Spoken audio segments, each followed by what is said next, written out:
땡볕이 뜨겁게 내리는 계절, 가만히 서 있기만 해도 땀이 송골송골 맺히는 그런 한여름입니다. 많은 분들이 더위를 피해서 산으로 그리고 바다로 떠나는 휴가철이기도 하죠.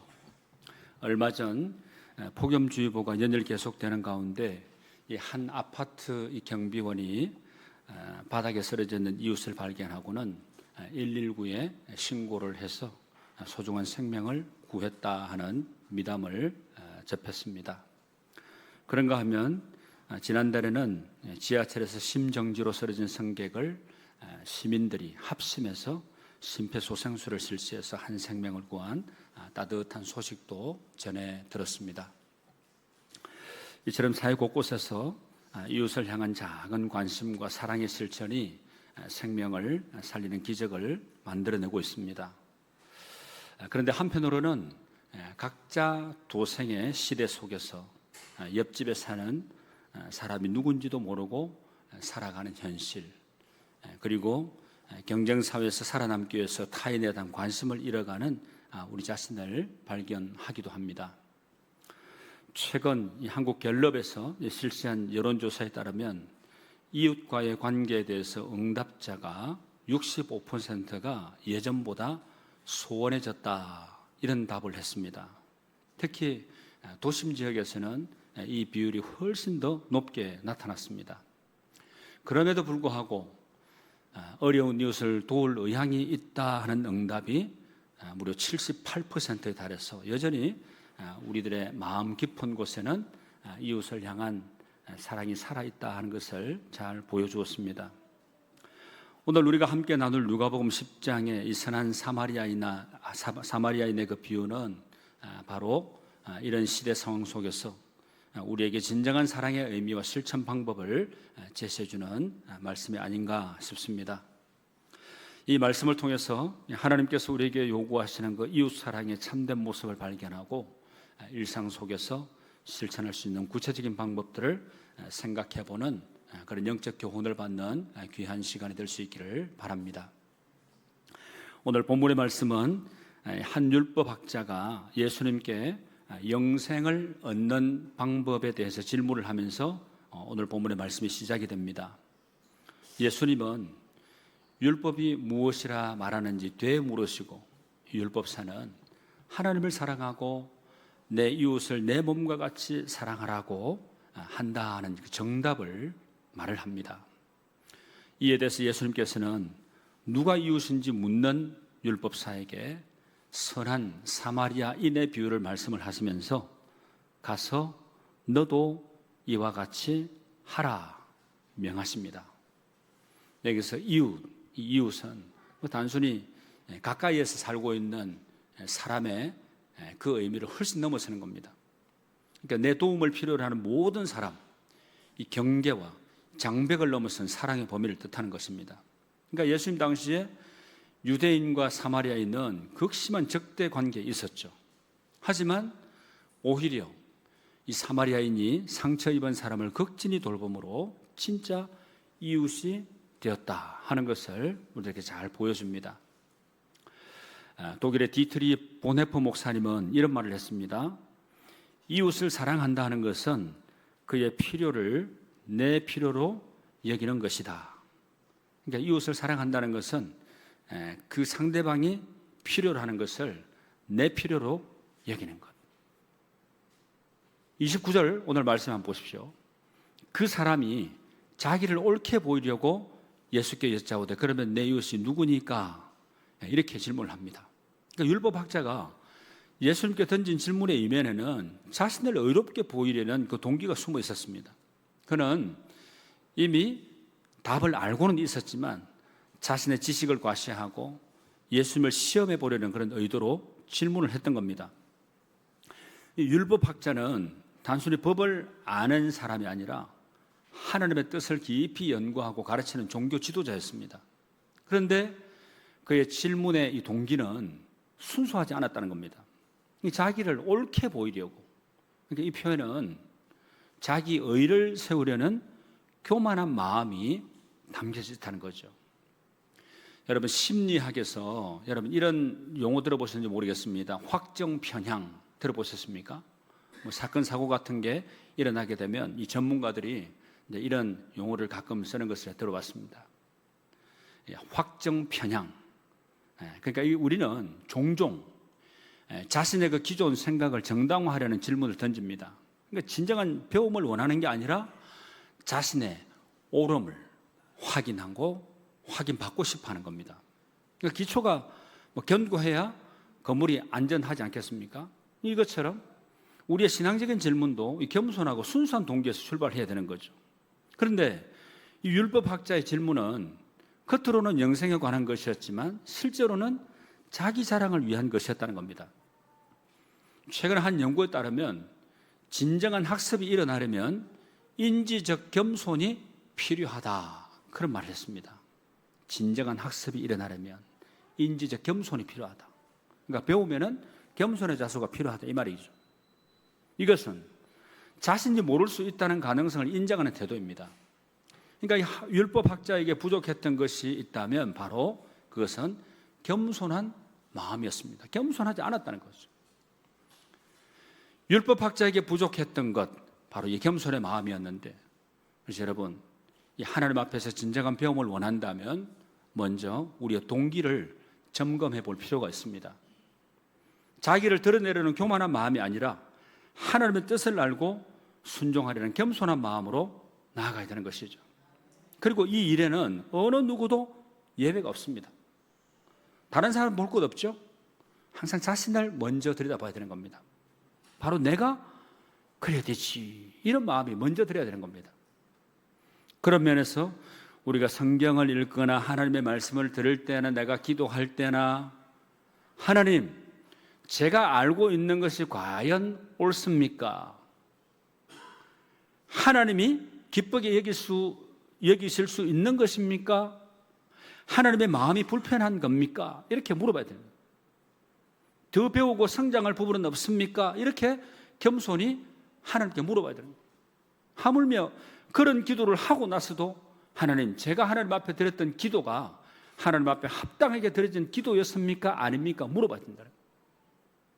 그래서 시편 25편 9절 말씀에는 여러분 이런 말씀을 합니다. 같이 한번 읽어보시죠.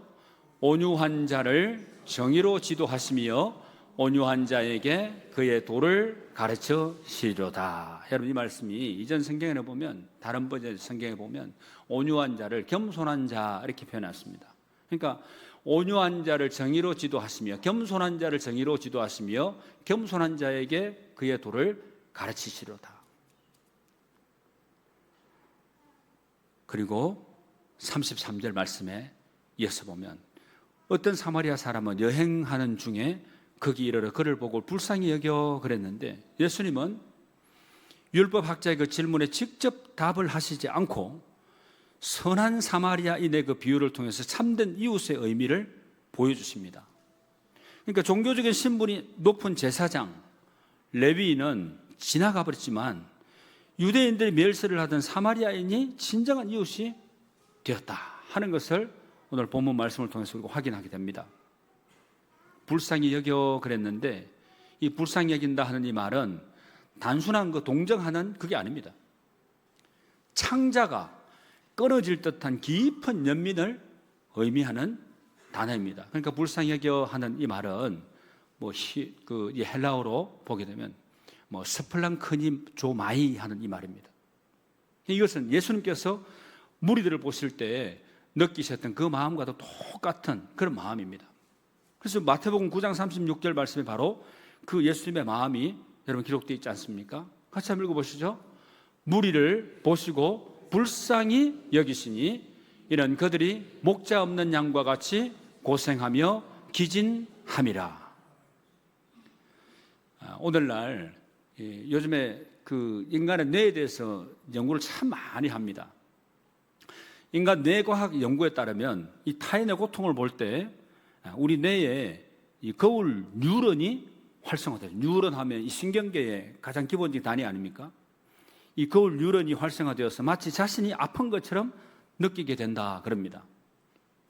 이 사마리아인의 그 반응은 이런 자연스러운 그 인간의 공감 능력을 억누르지 않고 행동으로 옮긴 겁니다. 경제적으로 이런 용어들 우리가 적용해 볼 수 있겠죠. 기회비용이라는 말씀들 많이 들어보셨죠. 기회비용. 기회비용의 이 개념으로 보면 사마리아인은 자신의 시간과 비용을 기꺼이 투자했다는 겁니다.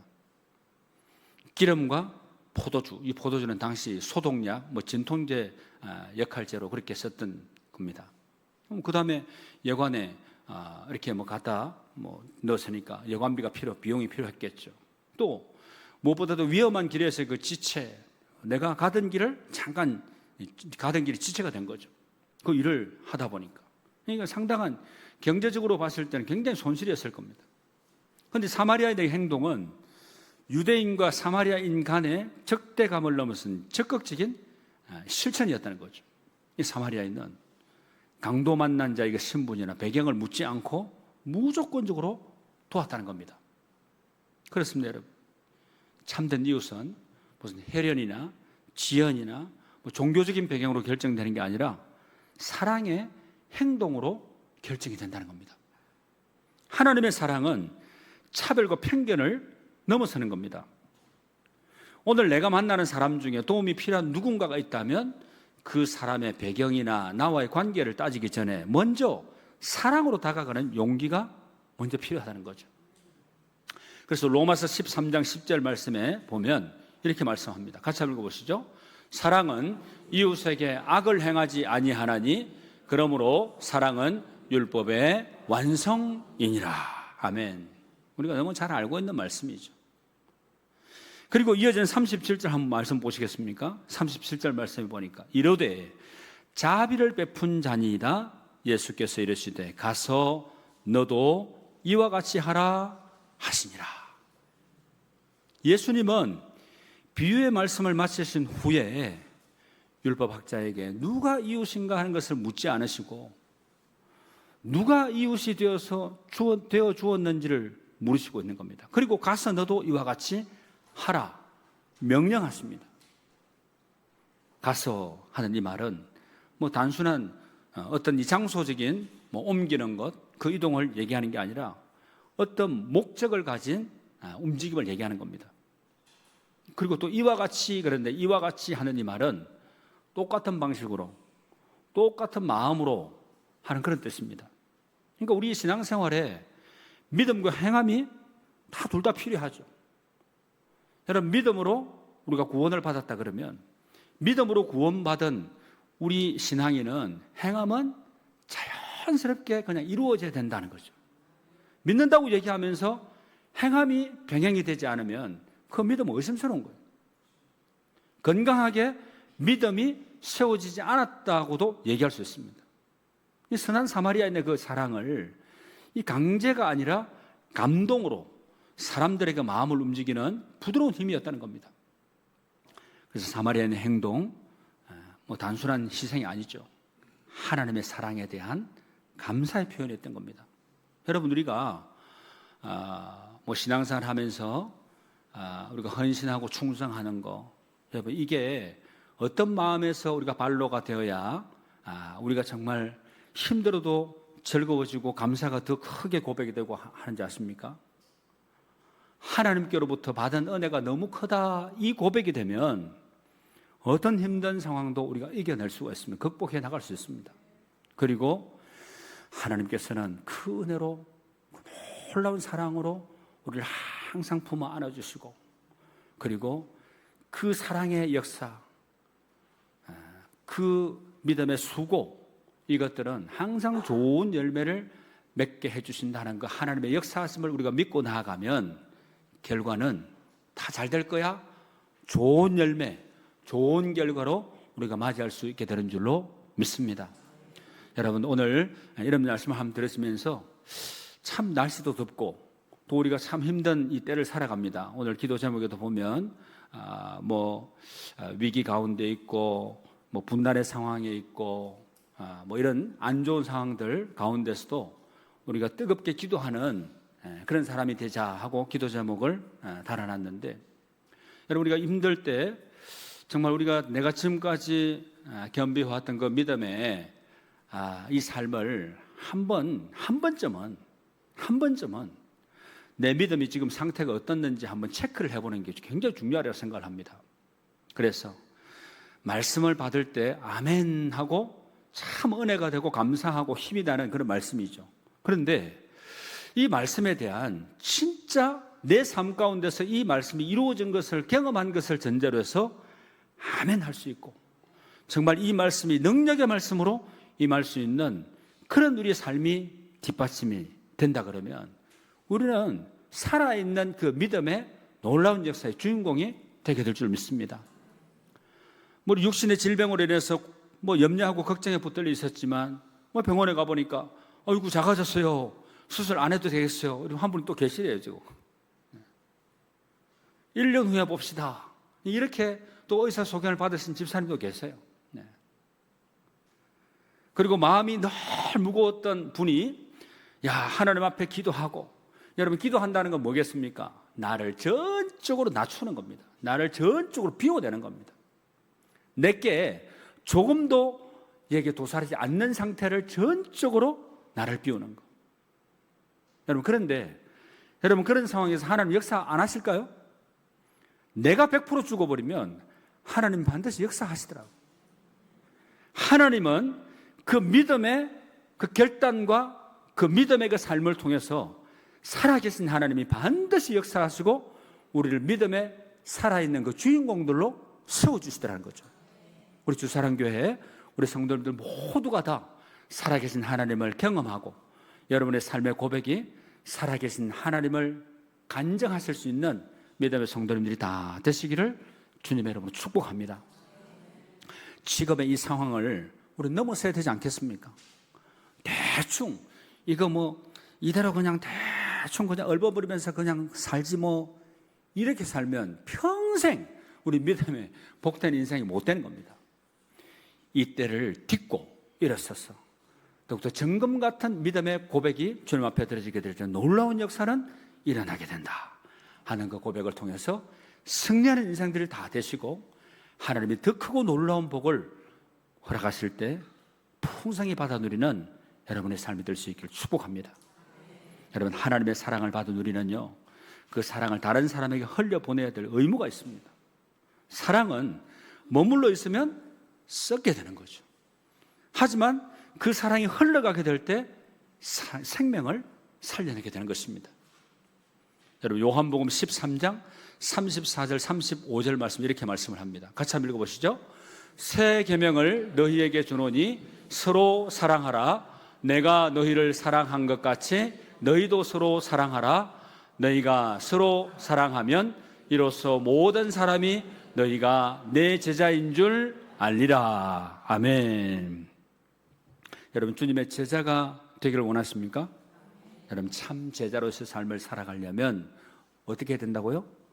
서로 사랑하게 되면 주님께서 주님의 제자로 불러주시고 인정해 주신다는 거죠.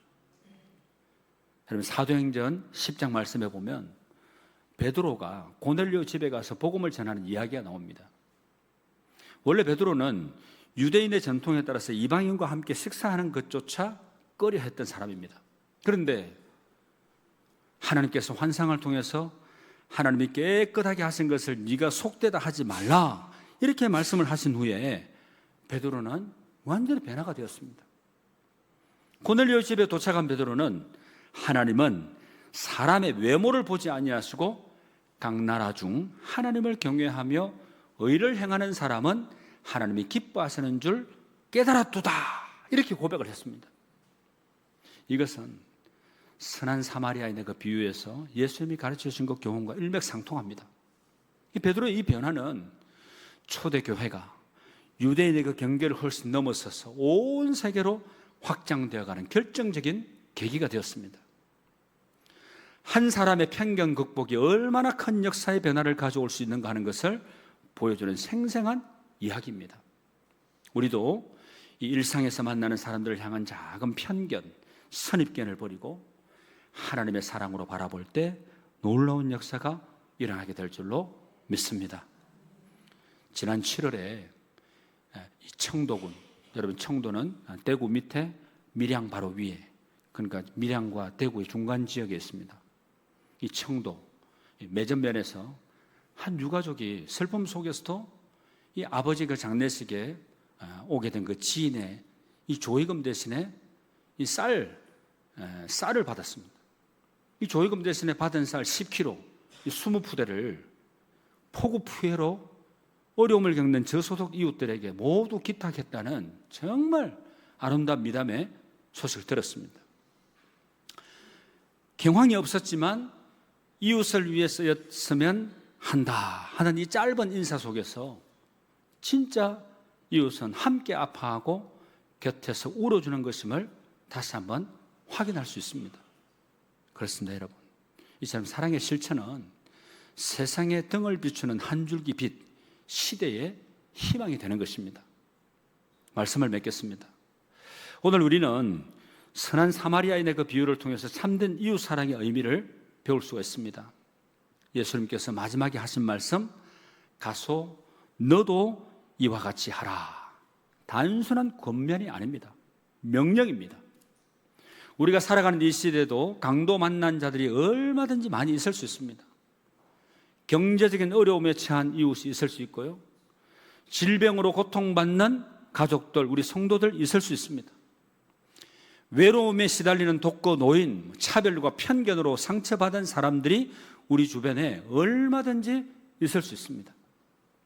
이들을 외면하고 지나가는 제사장과 레위인이 될 것인지, 아니면 자신의 것을 나누어주는 선한 사마리아인이 될 것인지는 우리의 선택에 달려 있습니다.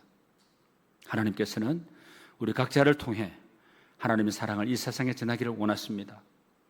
예수 그리스도께서 우리를 위해서 십자가에서 희생하신 것처럼 우리도 이웃을 위해 작은 희생을 감당할 때 진정한 주님의 제자로서의 삶을 살게 될 줄로 믿습니다.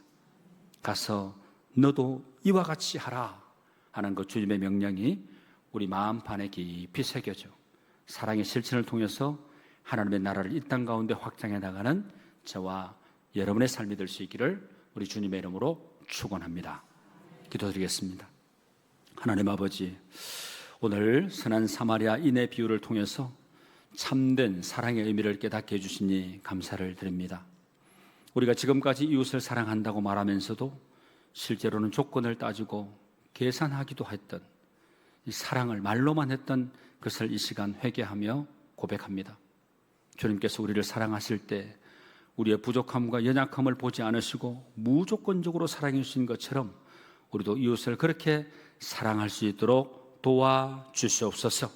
우리 주사랑교회가 지역사회 가운데 빛과 소금의 역할을 감당하며 예수 그리스도의 사랑을 뜨겁게 증거하는 신앙 공동체로 세워져 가게 하여 주시옵소서. 예수님의 이름으로 기도하옵나이다. 아멘.